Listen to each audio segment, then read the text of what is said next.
បាទថ្ងៃនេះដែរខ្ញុំបានមកអានកំណាព្យរបស់លោកសាក់ឡូ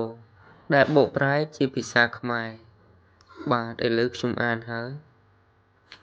នៅពេលដែលខ្ញុំចាប់ផ្ដើមស្រឡាញ់ខ្លួនឯងខ្ញុំបានរកឃើញថាការឈឺចាប់និងបញ្ហាផ្លូវចិត្តជាសញ្ញាព្រមានថាខ្ញុំកំពុងរស់នៅប្រឆាំងនឹងការពិតរបស់ខ្ញុំថ្ងៃនេះខ្ញុំយល់នេះគឺភាពជាខ្លួនឯងនៅពេលខ្ញុំចាប់ផ្ដើមស្រឡាញ់ខ្លួនឯងខ្ញុំដឹងថាវាអាចធ្វើឲ្យនរណាម្នាក់អាក់អន់ចិត្តប្រសិនបើខ្ញុំព្យាយាមកាត់ចិត្តពីគេទាំងពេលវេលាមិនត្រឹមត្រូវនិងមិនបានត្រៀមខ្លួនសម្រាប់គេហើយទោះបីជាម្នាក់នេះគឺជាខ្ញុំខ្លួនឯងក៏ដោយថ្ងៃនេះខ្ញុំយល់នេះជាការគោរព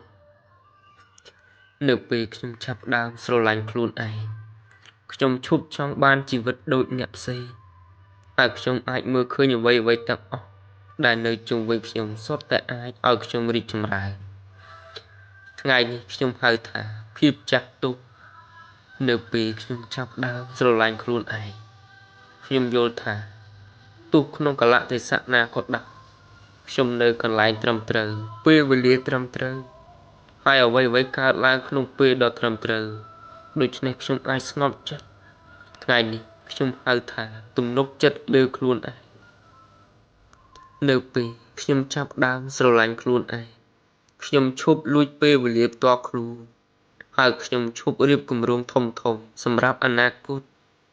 ថ្ងៃនេះខ្ញុំធ្វើតែអ្វីដែលនាំឲ្យខ្ញុំសប្បាយចិត្តអ្វីដែលខ្ញុំចូលចិត្តធ្វើវាតាមរបៀបរបស់ខ្ញុំនៅក្នុងចង្វាក់ផ្ទាល់ខ្លួនរបស់ខ្ញុំថ្ងៃនេះខ្ញុំហៅថាភាពសាមញ្ញ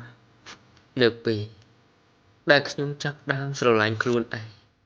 ខ្ញុំបានដោះលែងខ្លួនខ្ញុំពីអ្វីទាំងអស់ដែលមិនល្អសម្រាប់សុខភាពខ្ញុំ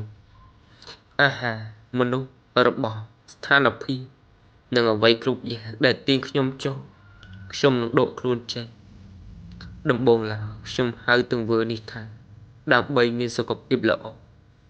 ថ្ងៃខ្ញុំដឹងថាវាគឺជាការស្រឡាញ់ខ្លួនឯងនៅពេលដែលខ្ញុំចាប់ផ្ដើមស្រឡាញ់ខ្លួនឯងខ្ញុំឈប់ព្យាយាមធ្វើខ្លួនឲ្យល្អឥតខ្ចោះចាប់តាំងពីពេលនោះមកខ្ញុំមានកំហុសកាន់តែតិចថ្ងៃនេះ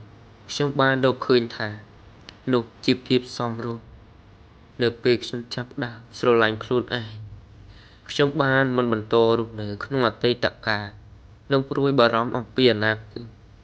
ខ្ញុំរស់នៅជាមួយបច្ចុប្បន្នពីមួយថ្ងៃទៅមួយថ្ងៃហើយខ្ញុំហៅថាភាពគ្រប់គ្រាន់នៅពេលយើងលែងខ្វល់ពីការឆ្លោះប្រកែកគ្នាការប្រឈមមុខដាក់គ្នាឬបញ្ហាណាមួយ